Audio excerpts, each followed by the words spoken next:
أشهد أن لا إله إلا الله وحده لا شريك له وأشهد أن محمدا عبده ورسوله أما بعد فأعوذ بالله من الشيطان الرجيم بسم الله الرحمن الرحيم الحمد لله رب العالمين الرحمن الرحيم مالك يوم الدين إياك نعبد وإياك نستعين اهدنا الصراط المستقيم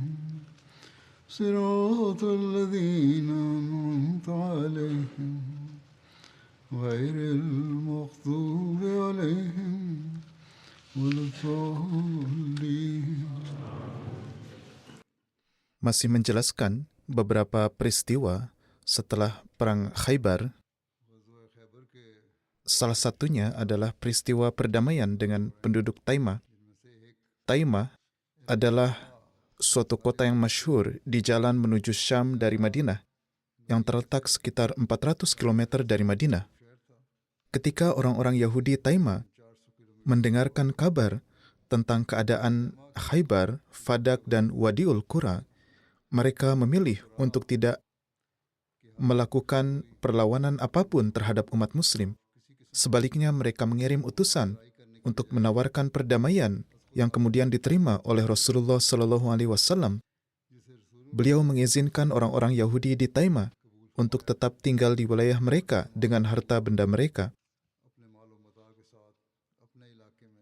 Pada kesempatan ini juga, ada peristiwa keterlambatan pelaksanaan sholat subuh.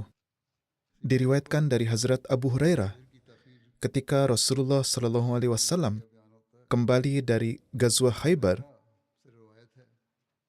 Saat itu mereka berjalan sepanjang malam.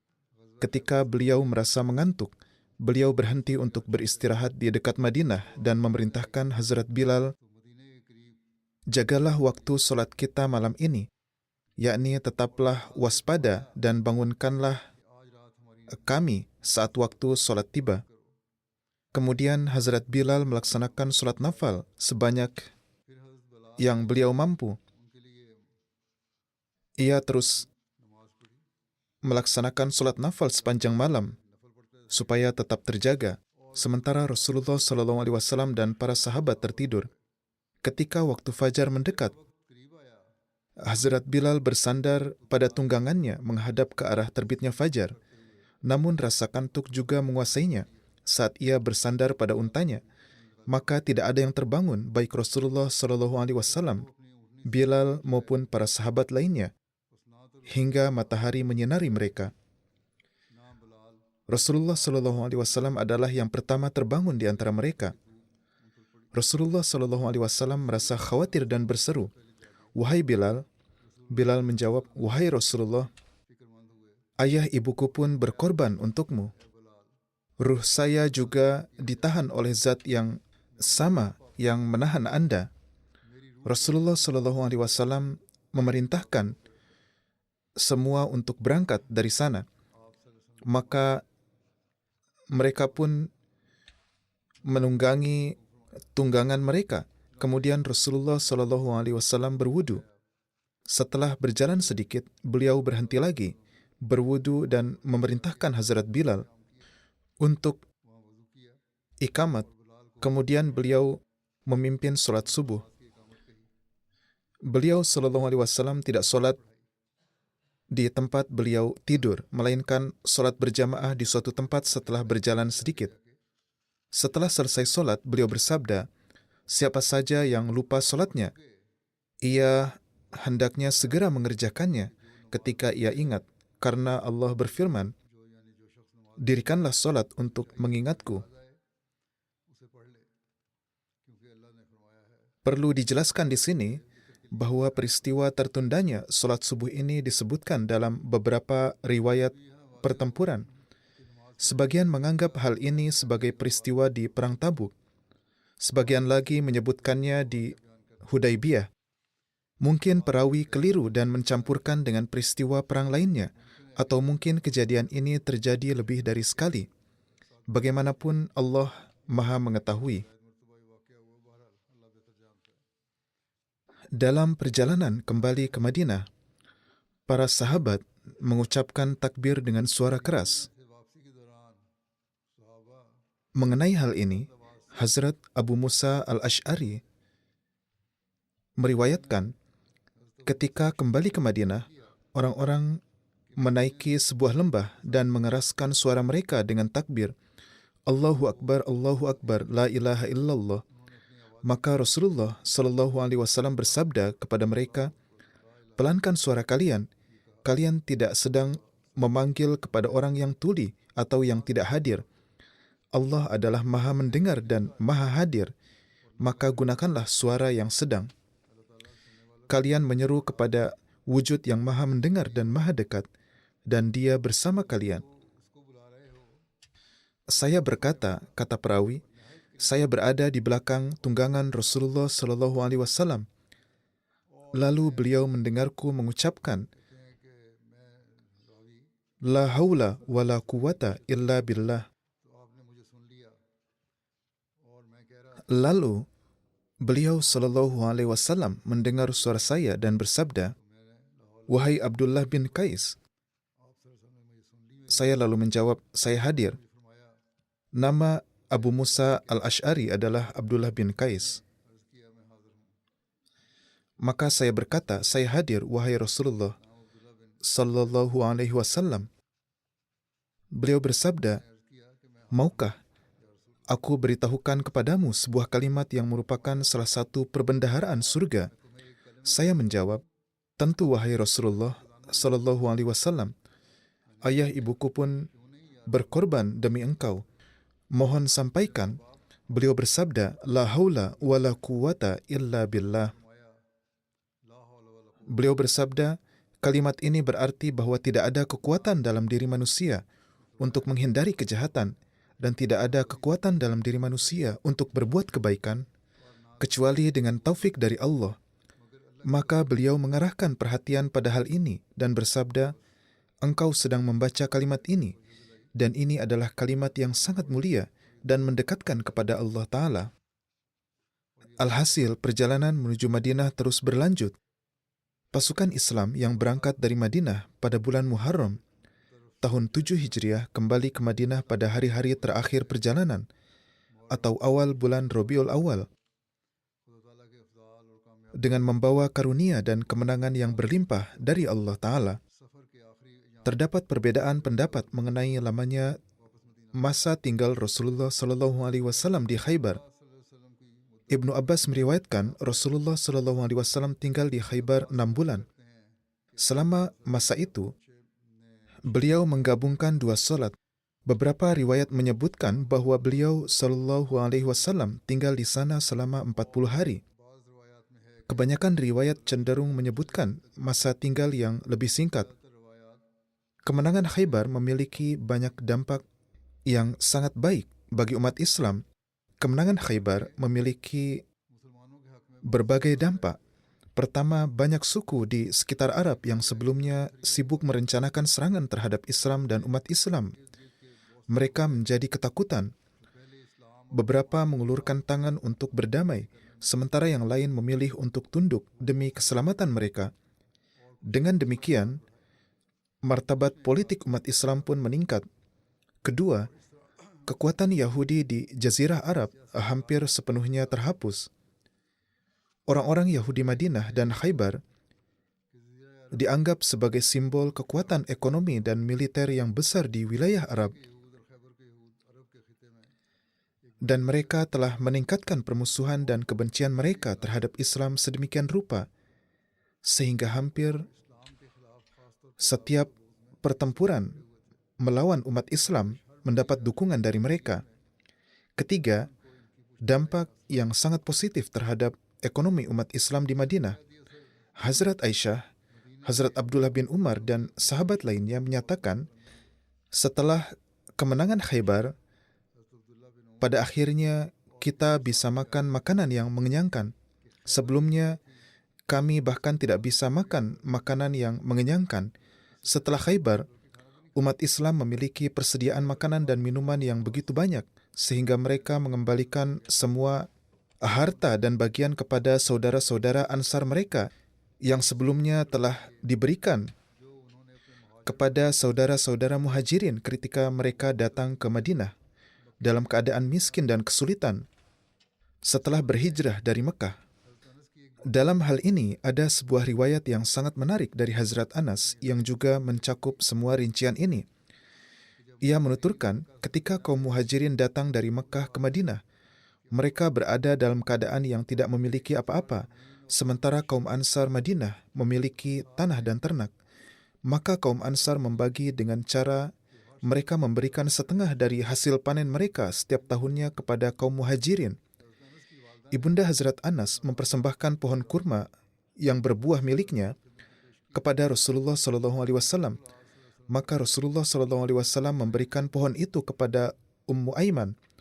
Beliau tidak menyimpannya untuk diri beliau sendiri, melainkan memberikannya kepada Ummu Aiman. Sekarang ketika para Muhajirin kembali dari Khaybar dan mengembalikan harta kepada kaum Ansor, Rasulullah SAW mengembalikan pohon kurma kepada ibu Hazrat Anas. Hazrat Anas menuturkan, ketika saya memberitahu Ummu Aiman bahwa pohon itu telah dikembalikan kepada kami, Ummu Aiman berkata, saya tidak akan pernah mengembalikannya. Rasulullah SAW telah memberikannya kepada saya. Mungkin karena kecintaan kepada Rasulullah SAW atau karena ia tidak ingin mengembalikan sesuatu yang telah diberikan oleh beliau. Apapun alasannya, ia berkata, saya tidak akan mengembalikannya sekarang. Hazrat Anas selalu pergi menghadap Rasulullah SAW dan menceritakan seluruh kejadian. Maka Rasulullah SAW berkata kepada Ummu Aiman, Ummu Aiman, berikanlah pohon itu, sebagai gantinya saya akan memberimu sekian dan sekian pohon. Namun ia tetap tidak setuju. Ia berkata, Anda telah memberikannya kepada saya sejak awal, ini sangat diberkati, saya tidak akan memberikannya.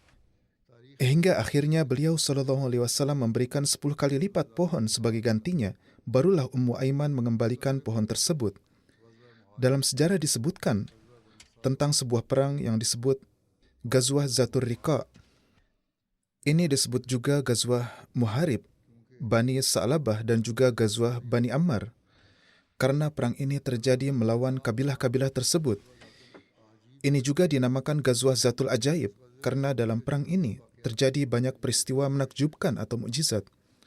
Salah satu sebab penamaan Ghazwah Zatur Riqa adalah karena di daerah itu terdapat sebuah pohon atau gunung yang bernama Zatur Riqa, sehingga perang itu dinamakan Ghazwah Zatur Riqa.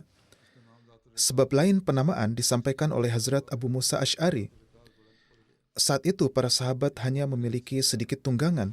Mereka berjumlah 6 orang dan hanya memiliki 1 tunggangan, sehingga mereka bergantian menaikinya. Tanah berbatu di sana sangat keras, sehingga kaki para sahabat terluka saat berjalan di atasnya. Dan mereka harus membalut kaki mereka dengan potongan kain yang usang. Bahkan, kaki Hazrat Abu Musa Asy'ari tidak hanya terluka, tetapi kuku-kukunya juga terluka dan terlepas. Karena potongan kain yang digunakan untuk membalut disebut riqa, maka perang ini dinamakan Ghazwah Zatur Riqa, yang berarti perang dengan balutan kain. Maka dari itu, ini adalah nama-nama yang berbeda. Di tempat lain disebutkan bahwa tanah tempat perang ini terjadi memiliki beberapa warna. Beberapa menulis bahwa dalam perang ini ada kuda-kuda dengan warna yang berbeda-beda. Beberapa menulis bahwa dalam perang ini bendera-bendera dibuat dengan potongan-potongan kain atau bendera-bendera dibuat dengan menggabungkan berbagai potongan kain sehingga disebut Zatur Riqa. Salah satu nama lain untuk perang ini adalah Ghazwah Salatul Khauf, karena salat khauf dilaksanakan dalam perang ini. Ada perbedaan pendapat mengenai waktu terjadinya perang ini. Menurut buku-buku sejarah dan sirat Nabi, Ghazwah Zatur Riqa terjadi pada tahun 4 atau 5 Hijriah. Ibnu Hisham meriwayatkan dari Ibnu Ishaq bahwa Ghazwah Zatur Riqa terjadi pada tahun 4 Hijriah, 3 bulan setelah Ghazwah Bani Nazir. Menurut Ibnu Sa'ad, perang ini terjadi pada tahun 5 Hijriah.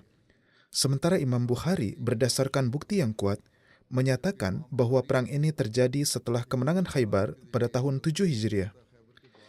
Bukti tersebut adalah bahwa Hazrat Abu Musa Asy'ari ikut serta dalam perang ini. Karena Hazrat Abu Musa Asy'ari masuk Islam setelah kemenangan Khaybar, maka 7 Hijriah adalah waktu yang lebih masuk akal untuk perang ini.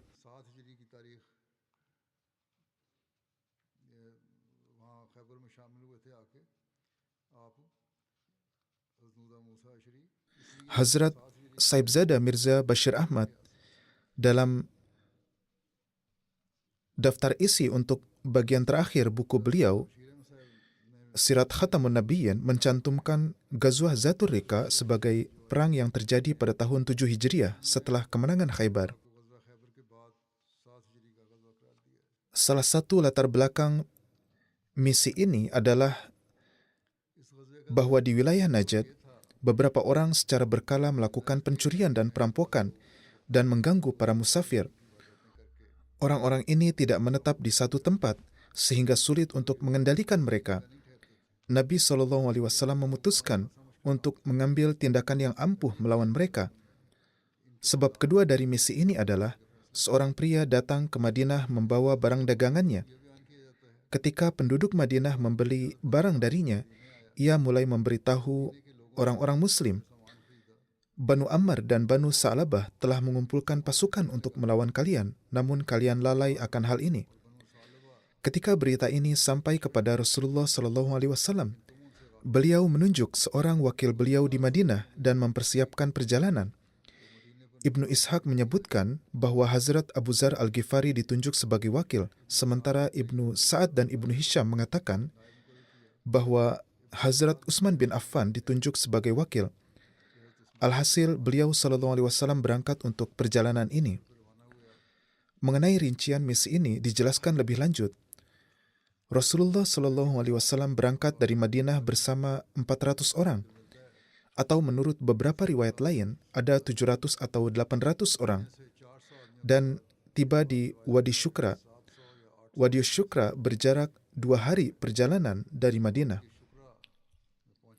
Beliau tinggal di sana selama 1 hari dan mengirim beberapa regu ke berbagai arah.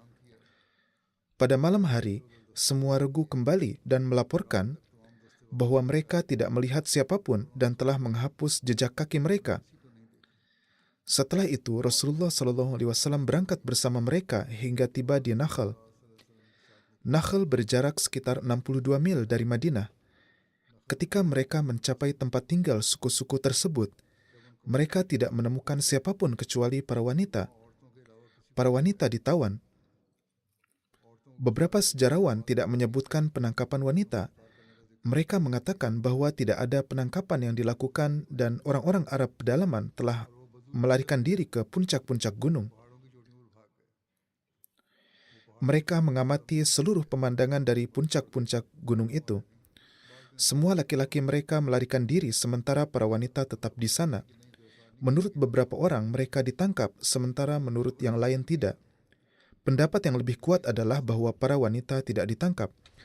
Hazrat Jabir menuturkan, Nabi SAW pergi dari Nakhl ke Zatur Riqa dan menghadapi pasukan Ghatfan, tetapi tidak terjadi pertempuran. Namun kedua belah pihak tetap waspada dan khawatir akan serangan mendadak dari musuh. Selama waktu ini, karena ada bahaya serangan musuh, ketika tiba waktu solat, maka Rasulullah SAW melaksanakan solat khauf.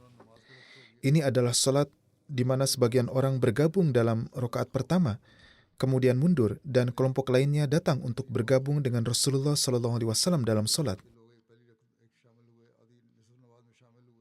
Hal ini juga disebutkan dalam Al-Quran Karim di surat An-Nisa tentang bagaimana solat harus dilakukan dalam keadaan takut agar musuh tidak menyerang.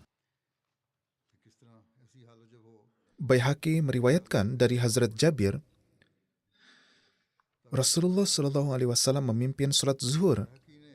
Orang-orang musyrik berniat menyerang kaum muslim dan berkata, biarkan mereka setelah ini ada solat yang lebih mereka cintai daripada anak keturunan mereka.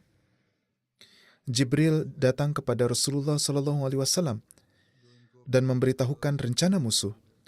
Mereka membiarkan satu solat berlalu dan berkata akan menyerang pada solat berikutnya. Bagaimanapun, ini adalah riwayat mereka dalam Subulul Huda bahwa Jibril memberitahu Rasulullah SAW tentang rencana musuh. Beliau lalu mengimami solat khauf pada waktu solat asar.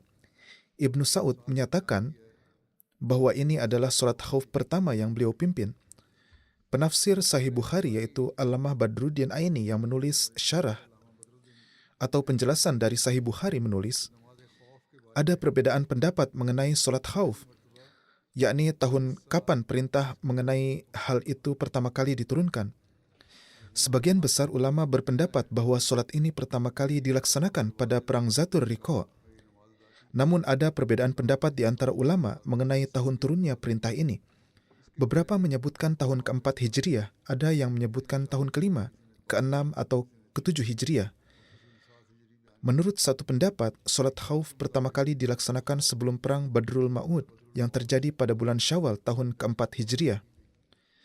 Pada kesempatan itu disebutkan juga peristiwa seorang yang menyerang para sahabat.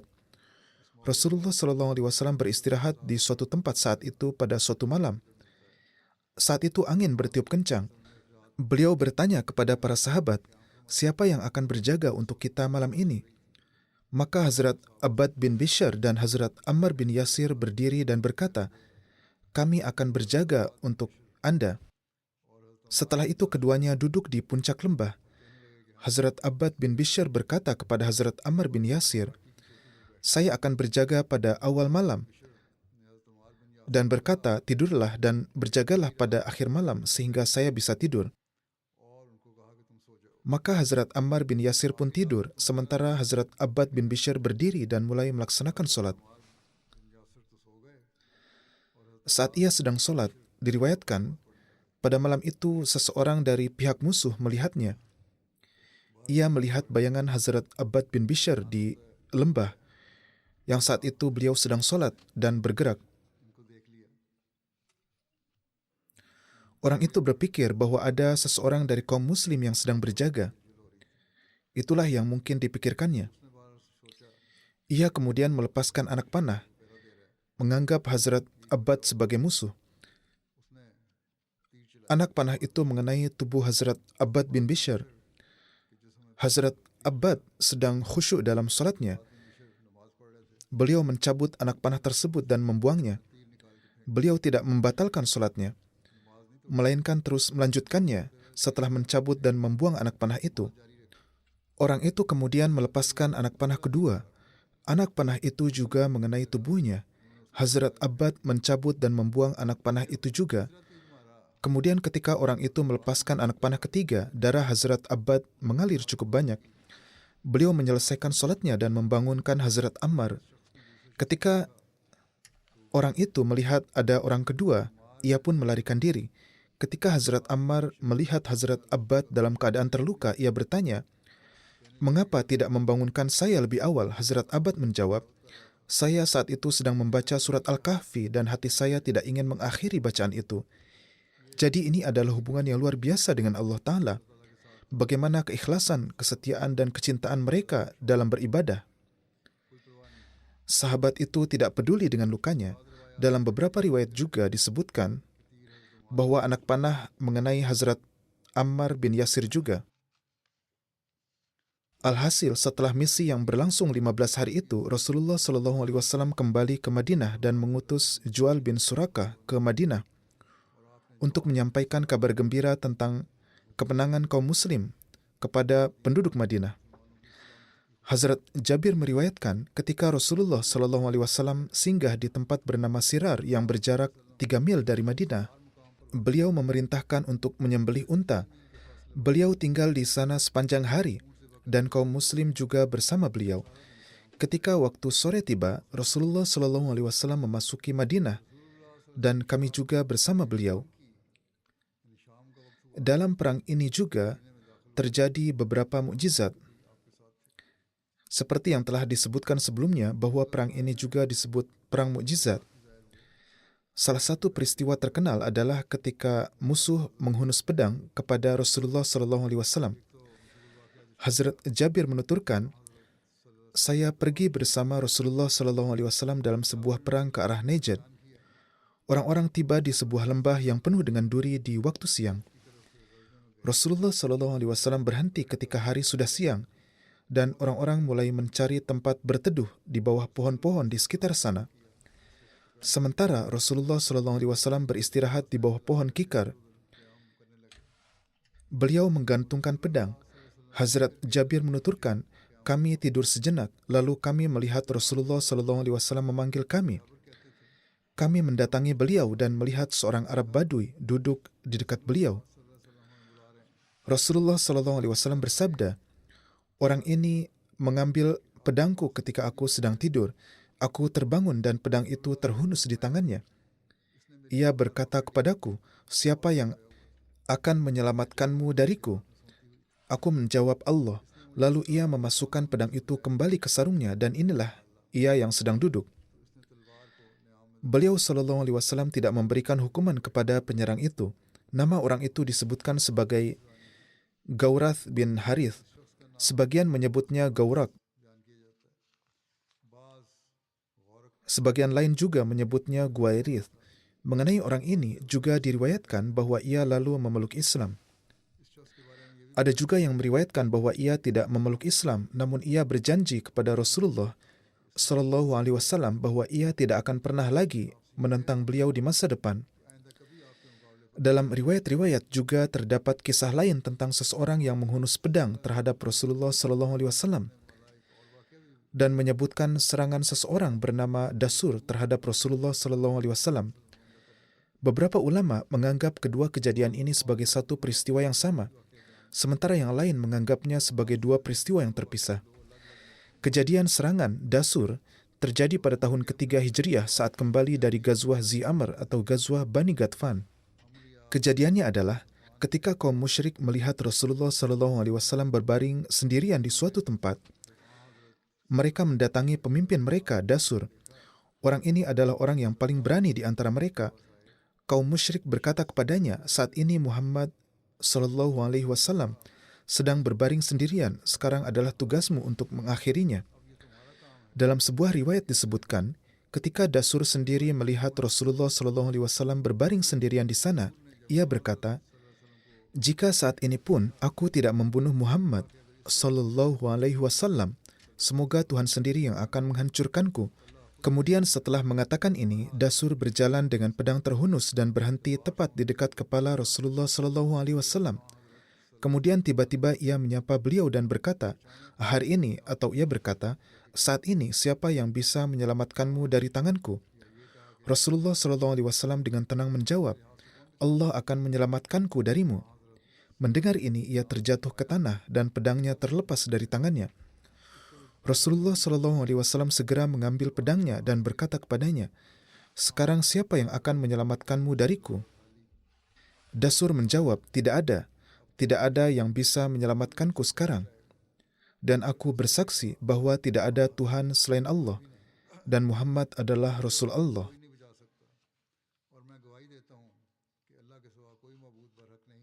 Ia bersumpah, demi Allah, mulai sekarang aku tidak akan pernah lagi mengumpulkan orang-orang untuk melawan engkau. Ini adalah janji yang ia buat. Rasulullah SAW mengembalikan pedangnya kepadanya. Dalam sebuah riwayat disebutkan bahwa Dasur menghadap kepada beliau dan berkata, demi Allah, Anda lebih baik daripadaku dalam hal berbuat kebaikan. Rasulullah SAW menjawab, Ana ahakku bizalika minka. Aku lebih berhak untuk berbuat demikian daripada kamu. Dasur kembali kepada kaumnya, namun keadaannya telah berubah. Ia mulai bertablik kepada kaumnya. Dasur menceritakan kejadian yang dialaminya.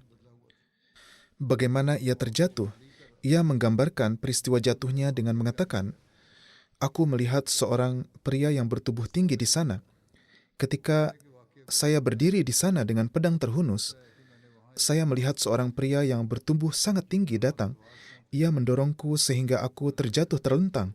Saat itulah aku menyadari bahwa ini bukan manusia biasa, melainkan seorang malaikat. Maka saat itu juga aku bersaksi bahwa tidak ada Tuhan selain Allah dan Muhammad sallallahu alaihi wasallam adalah Rasul Allah.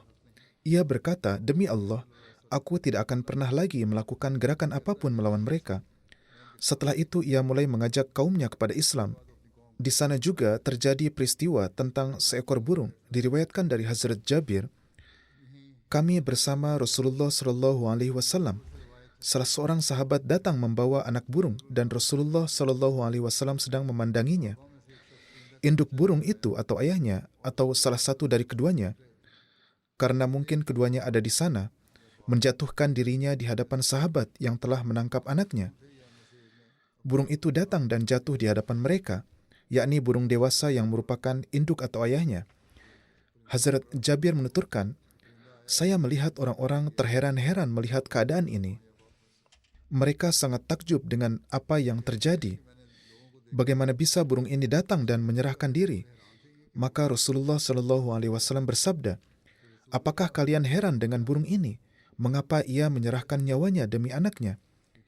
Kalian telah menangkap anaknya, dan ia menyerahkan dirinya untuk membebaskan anaknya. Beliau Shallallahu Alaihi Wasallam bersabda, demi Allah, Tuhan kalian lebih penyayang kepada kalian daripada burung ini. Sebagaimana burung ini datang untuk menyayangi anaknya, Allah Ta'ala lebih menyayangi kalian daripada itu. Sebuah peristiwa tentang kesembuhan anak yang sakit jiwa diceritakan dalam mukjizat ini. Hazrat Jabir meriwayatkan, kami berangkat bersama Rasulullah Shallallahu Alaihi Wasallam dalam perang Zatur Riqah. Di tengah perjalanan, seorang wanita datang bersama putranya dan berkata, wahai Rasulullah, ini putraku dan setan tengah menguasainya, yakni ia mengalami serangan sakit jiwa. Beliau Shallallahu Alaihi Wasallam membuka mulut anak itu dan memberikan air liur dan berdoa, wahai musuh Allah, pergilah. Beliau Shallallahu Alaihi Wasallam mengucapkan doa ini, aku adalah Rasulullah. Beliau Shallallahu Alaihi Wasallam mengucapkan kalimat-kalimat ini 3 kali, kemudian bersabda, bawalah anak ini, ia tidak akan mengalami penderitaan ini lagi. Ada pula suatu peristiwa tentang keberkatan dalam 3 telur. Hazrat Jabir meriwayatkan, dalam perang Zatur Riqah, Urwah bin Zaid al-Harisi membawa 3 telur yang merupakan telur burung unta yang ditemukan di tempat bertelur. Beliau Shallallahu Alaihi Wasallam bersabda, wahai Jabir, ambillah telur-telur ini dan masaklah. Saya memasak telur-telur itu dan membawanya dalam sebuah mangkuk. Kemudian saya mencari roti tetapi tidak menemukannya. Rasulullah Shallallahu Alaihi Wasallam dan para sahabat mulai memakannya tanpa roti sampai mereka kenyang. Perut mereka penuh dan telur-telur di mangkuk tetap seperti semula. Kemudian banyak sahabat yang ikut makan darinya dan kami pun melanjutkan perjalanan.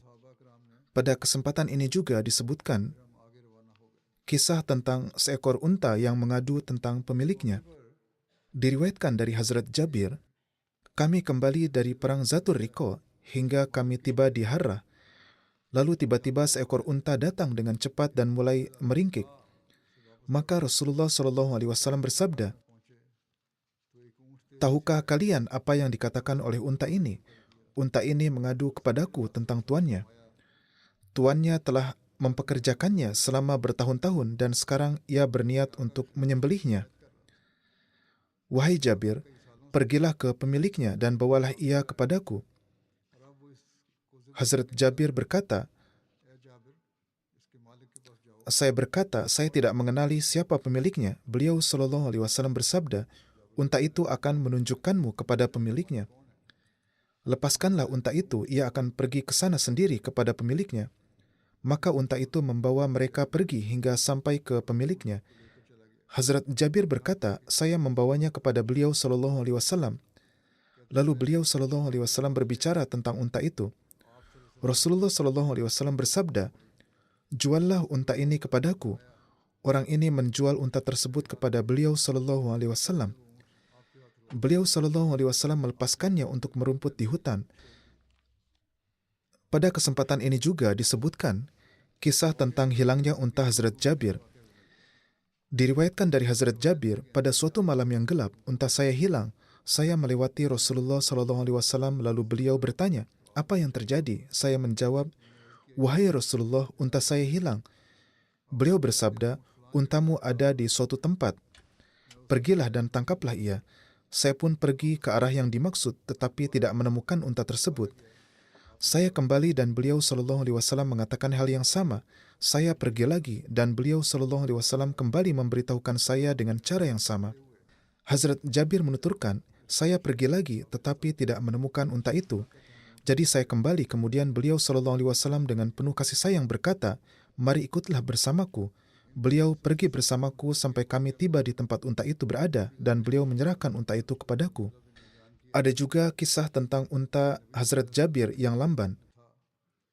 Hazrat Jabir meriwayatkan, saya bersama Nabi SAW dan unta saya menjadi lamban dan kelelahan. Nabi SAW mendatanginya dan bersabda, "Jabir." Saya menjawab, "Iya." Beliau bertanya, "Apa yang terjadi?" Saya menjawab, "Unta saya menjadi lamban dan kelelahan, dan saya tertinggal di belakang." Beliau turun dari tunggangannya lalu bertanya, "Apakah kamu punya air?" Saya menjawab, "Ya." Kemudian saya membawakan secangkir air. Beliau SAW meniup air itu dan memercikkannya ke kepala dan punggung unta itu. Lalu beliau SAW bersabda, "Berikan tongkat kepadaku." Saya memberikan tongkat saya, atau saya mengatakan bahwa saya memotong dahan dari pohon dan memberikannya kepada beliau SAW. Kemudian beliau SAW memukul unta itu beberapa kali dengan tongkat dan mulai menariknya. Kemudian beliau bersabda, "Naiklah." Saya naik ke atas unta itu. Saya melihat unta ini menjadi begitu cepat sehingga saya mulai menahannya agar tidak mendahului Rasulullah SAW. Hazrat Jabir menuturkan, saya mulai berjalan bersama Rasulullah SAW. Lalu beliau mulai berbicara dengan saya dan bertanya, "Apakah kamu sudah menikah?" Saya menjawab, "Ya." Beliau bertanya, "Dengan gadis atau janda?" Saya menjawab, "Dengan janda." Beliau bersabda, "Mengapa kamu tidak menikahi gadis muda? Kamu masih muda, kamu bisa bermain dengannya dan ia bisa bermain denganmu." Saya menjawab, "Saya punya banyak saudara perempuan." Ayah Hazrat Jabir telah syahid dalam perang Uhud. Ayah beliau memiliki 7 anak perempuan. Saya berkata, "Saya memiliki banyak saudara perempuan dan saya berpikir untuk menikahi wanita yang bisa menghibur mereka dan merawat mereka." Kemudian Rasulullah SAW bersabda, "Sekarang kamu akan segera sampai ke rumah. Ketika kamu sampai, bertindaklah dengan bijaksana dan hati-hati." Beliau memberikan nasihat ini. Kemudian Rasulullah SAW bertanya, "Apakah kamu mau menjual unta ini?" Saya berkata, "Ya." Maka beliau SAW membelinya dari saya seharga 1 uqiyah perak. Kemudian Rasulullah SAW tiba di Madinah lebih dulu daripada saya dan saya tiba keesokan paginya. Saya ke masjid dan menemukan beliau SAW. Beliau bersabda, "Apakah kamu baru sampai sekarang?" Saya menjawab, "Ya." Beliau bersabda, "Tinggalkanlah untamu dan masuklah ke masjid untuk solat 2 rakaat." Maka saya masuk dan solat. Kemudian beliau memerintahkan Hazrat Bilal, "Timbanglah 1 uqiyah perak untuknya dan berikanlah kepadanya. Itulah harga unta yang telah disepakati di perjalanan." Hazrat Bilal menimbang dan memberikannya kepada saya, bahkan sedikit lebih banyak. Ketika saya hendak pergi, beliau SAW bersabda, "Bawalah Jabir kepadaku." Hazrat Jabir berkata, saya berkata dalam hati bahwa Nabi SAW akan mengembalikan untaku dan tidak ada hal yang lebih saya benci daripada pengembalian itu. Beliau SAW bersabda, "Ambillah untamu dan simpanlah juga uang pembeliannya untukmu." Yakni berbeda dengan sangkaan Hazrat Jabir, ia mengira bahwa unta itu akan dikembalikan tanpa mengembalikan uang pembeliannya. Namun Rasulullah SAW bersabda, "Simpanlah uang pembeliannya dan simpan juga untanya." Salah satu mukjizat yang disebutkan adalah peristiwa air yang sedikit menjadi sangat banyak. Hazrat Jabir meriwayatkan, pada saat pertempuran yang sama, suatu kali Rasulullah SAW bersabda, "Wahai Jabir, umumkanlah untuk berwudu." Saya menyeru, "Dengarlah, berwudulah, berwudulah, berwudulah."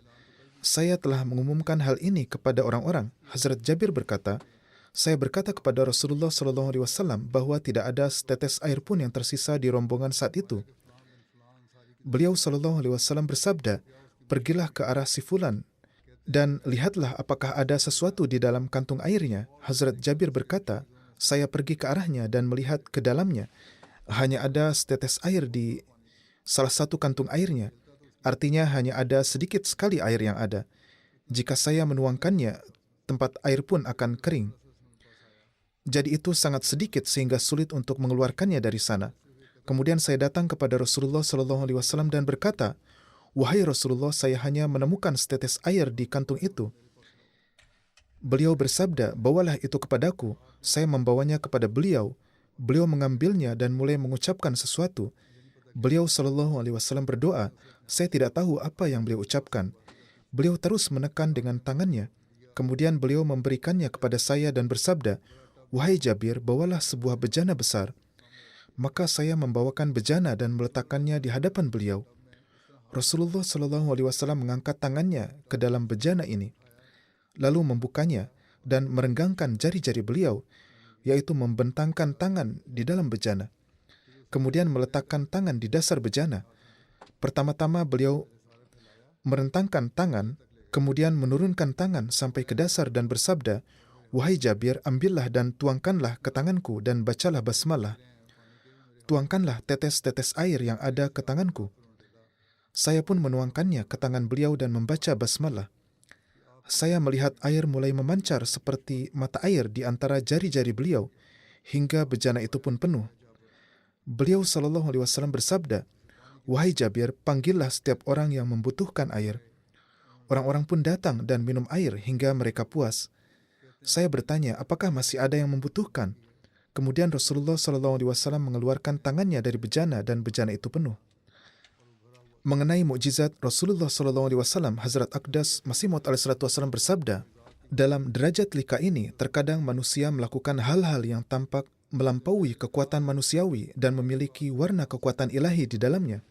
Seperti Sayyidina wa Maulana Sayyidur Rasul Hazrat Khotamul Anbiya Sallallahu Alaihi Wasallam dalam Perang Badar, saat beliau melemparkan segenggam kerikil ke arah orang-orang kafir, beliau melemparkan genggaman itu bukan melalui doa, melainkan dengan kekuatan rohani beliau sendiri. Namun genggaman itu menunjukkan kekuatan ilahi dan memiliki dampak luar biasa pada pasukan musuh, sehingga tidak ada seorang pun di antara mereka yang matanya tidak terkena efeknya. Mereka semua menjadi seperti orang buta. Kebingungan dan kekacauan yang luar biasa timbul di antara mereka, sehingga mereka mulai berlarian seperti orang yang mabuk. Kepada mukjizat inilah Allah Jalla Shanuhu memberi isyarat dalam ayat ini, وَمَا رَمَيْتَ إِذْ رَمَيْتَ وَلَكِنَّ اللَّهَ رَمَى. Yakni bukanlah engkau yang melempar ketika engkau melempar, melainkan Allah lah yang melempar. Yakni ketika engkau melemparkan, genggaman itu bukan engkau yang melempar, melainkan Allah Ta'ala yang melempar. Maksudnya, kekuatan ilahi bekerja secara tersembunyi.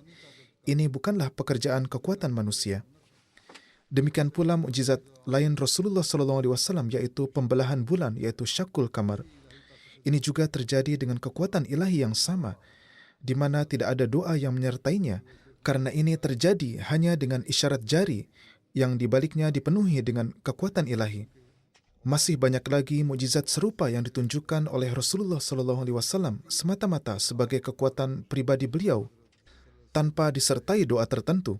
Beberapa kali beliau memasukkan jari-jari beliau ke dalam sedikit air yang hanya ada dalam satu cangkir. Lalu air itu menjadi begitu banyaknya sehingga seluruh pasukan beserta unta dan kuda mereka dapat meminumnya. Beberapa kali dengan meletakkan tangan pada 2 atau 4 potong roti, beliau SAW membuat ribuan orang yang lapar dan haus menjadi kenyang. Terkadang dengan memberkati sedikit susu dengan bibir beliau, beliau membuat sekelompok orang kenyang darinya. Terkadang beliau menjatuhkan air liur beliau ke dalam sumur air asin, lalu air itu menjadi sangat manis. Terkadang beliau meletakkan tangan beliau pada orang-orang yang terluka parah dan menyembuhkan mereka. Terkadang dengan keberkatan tangan beliau, beliau memperbaiki mata yang bola matanya telah keluar karena benturan dalam pertempuran. Demikian pula banyak peristiwa lainnya yang terjadi dengan kekuatan rohani beliau yang bercampur dengan kekuatan ilahi yang tersembunyi. Allahumma salli ala Muhammadin wa ali Muhammadin wa barik wa salim innaka hamidum majid.